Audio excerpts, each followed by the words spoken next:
Hi, hello. Today I'm back with another installment of low effort but satisfying meals. We're looking at these 5 recipes here today. They're especially great for busy weeknights, when you feel exhausted and you want something fast and comforting. Also, thank you to Squarespace for the support.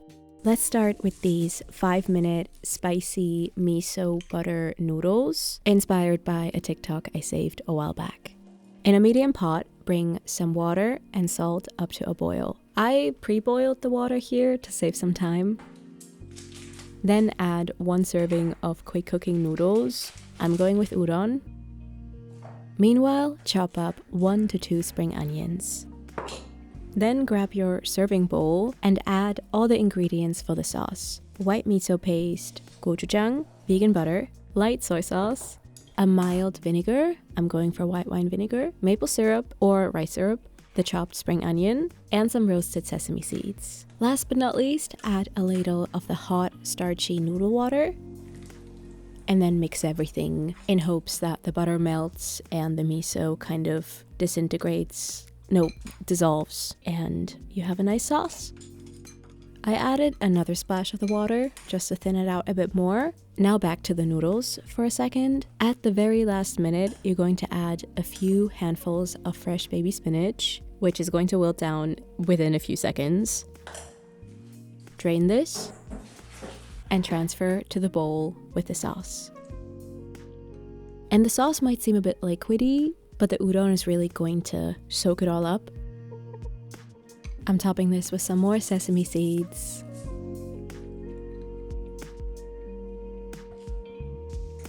Okay, that's really yummy. And we didn't boil the miso, which means that like most of the nutrients of it should still be intact. And yeah, I feel like the only thing to make this better would be some form of tofu. There's a really good tofu recipe later on in this video. I would recommend that one. Alright, so we're continuing on with the theme of noodles. We have these insanely cozy black bean tomato noodles. I've been making this dish at least once per week for the past month. It's so yummy, it is great for meal prep, and just, yeah, ridiculously cozy. First, I'm chopping up a red onion, and then I'm heating up a large nonstick skillet with a drizzle of olive oil, bringing that to medium heat, and then I'm letting the onion cook for about 5, 6, 7 minutes. In the meantime, I'm trying and failing for the most part to open this can of black beans. But anyway, I'm adding the can of drained and rinsed beans here, followed by a can of chopped tomatoes, a piece of a vegetable broth cube, some vegan oyster sauce. My first time trying this brand, it's really good. A heaping tablespoon of this savory black bean paste, and some water. I'm bringing everything up to a quick boil, then reducing the heat to a low simmer and letting this cook for about 8 to 10 minutes. In the meantime, I'm bringing some salted water up to a boil. This is both for the bok choy and the noodles, even though I am cooking them separately this time. First, just the bok choy, letting that cook for about 2 to 3 until bright green. Right, I'm removing the greens here and replacing them with another packet of udon, which again, you could have done both at the same time. But I wanted to serve the bok choy separately with just a squeeze of lime on top. Oh, and also a bit of bagel seasoning.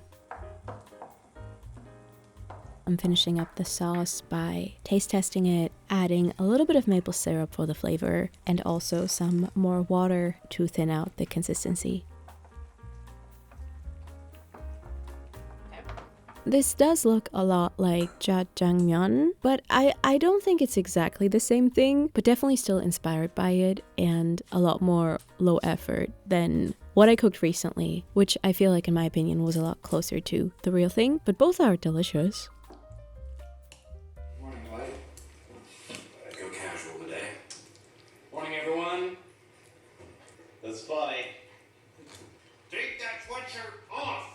As mentioned before, this black bean mixture makes for a really good meal prep type of recipe. It gives you like 3 to 4 servings depending on what you serve this with. And so here I am including it in this quesadilla adjacent wrap. It was so delicious. Basically, I'm bringing my large nonstick skillet without oil this time to medium heat, placing a large tortilla inside of it. And then I'm adding, I would say 5 to 6 tablespoons of the black bean mixture, but only to half of the tortilla. Next, I'm sprinkling atop some vegan feta cheese. This one was like €1 something, and it melts really fast. It's really nice and salty. And then I'm also adding some shredded plant-based cheese. Same brand, not sponsored. And you also don't have to use 2 types of cheeses. Is it gonna make this a lot more delicious? Yes. And then I'm also including a few handfuls of fresh baby spinach, of course. And then I'm giving this first side 3 to 4 minutes on medium to medium low heat. Meanwhile, I'm putting together this really delicious sweet chili sauce that is kind of inspired by bang bang sauce. Plant-based mayonnaise, sweet chili sauce, white wine vinegar, sriracha, a little pinch of salt. Mix it all together, best done with a whisk.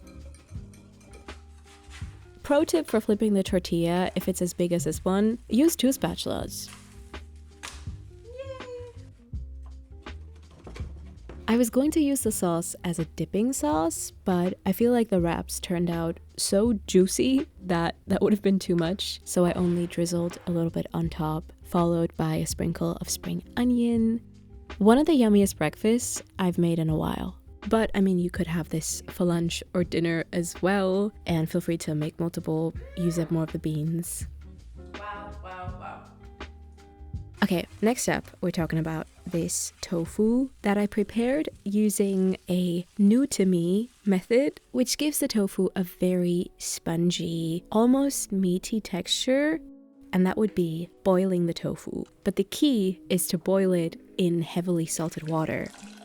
From what I've gathered, the salt basically draws out the moisture out of the tofu, giving it pretty much the same effect as if you were using a tofu press for hours. But yeah, this is obviously much more convenient. Give it 5 to 10 minutes. You can check after 5 and see if you're happy with the consistency already. And like the longer you let it boil, the more it's gonna firm up.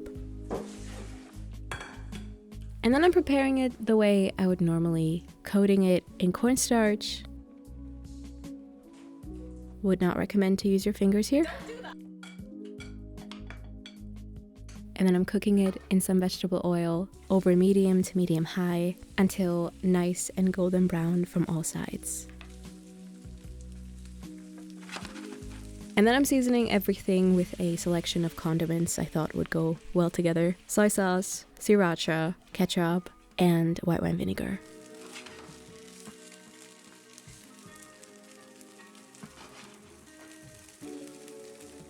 I'm serving the tofu with this coleslaw-esque salad consisting of pre-shredded carrots, sprouts, spring onion, and the bang bang sweet chili sauce we made in the previous recipe.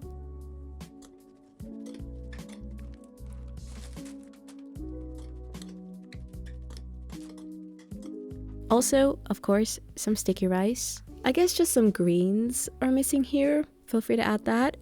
But yeah, there is a cafe in Berlin called Blumenthal, and they have this amazing tofu, and I swear to God, it tastes exactly like this. Last but not least, we have these low effort and, dare I say, healthy mac and cheese. First, roughly chop 1 yellow onion and 2 to 3 cloves of garlic. Although honestly, you don't have to cut the garlic, you can just leave it whole, but peeled of course. Also, roughly cut up some tomatoes. Bring some water and salt up to a boil. Also grab a large non-stick skillet, add some olive oil, and allow the vegetables to cook in there for 8 to 10 minutes. Meanwhile, cook 2 servings of pasta, any pasta you like. I'm going for spelt pasta. I'm just eyeballing 2 servings here, and to avoid boiling too much on accident, I simply just imagine that the dried pasta is going to approximately double in size.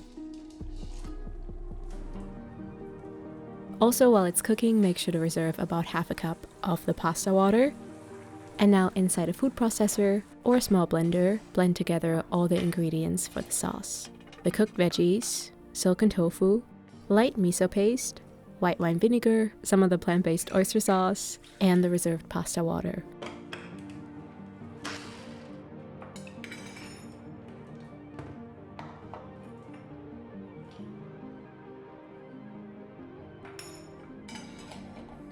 As a final step, bring together the pasta and the sauce. Allow this to cook for another 2 to 3 minutes. And now serve it up. Maybe not the most colorful or photogenic of meals, but one of the coziest ones. I ended up serving this with just a sprinkle of vegan feta, but even without using any cheese type of product, this is surprisingly cheesy considering there's not even nutritional yeast in there. That is all the recipes I have for today. Thank you so much for watching and being here. And last but not least, thank you to my lovely sponsor, Squarespace. Squarespace makes it really easy to create a beautiful website, connect to your audience, share your art, sell your products, sell your content, and more. Start by choosing from their wide range of professionally designed website templates to get started, or build your site from scratch if you prefer. Also, create a new logo while you're at it. Have your website quickly get discovered with their optimized SEO tools, meaning you will show up more often in people's search engines and therefore grow your brand and business the way you want. If you need extra help, don't hesitate to ask their 24/7 award-winning customer service. Start today. Go to squarespace.com/MeNowRome and use the code MeNowRome to get 10% off your first purchase of a website or domain.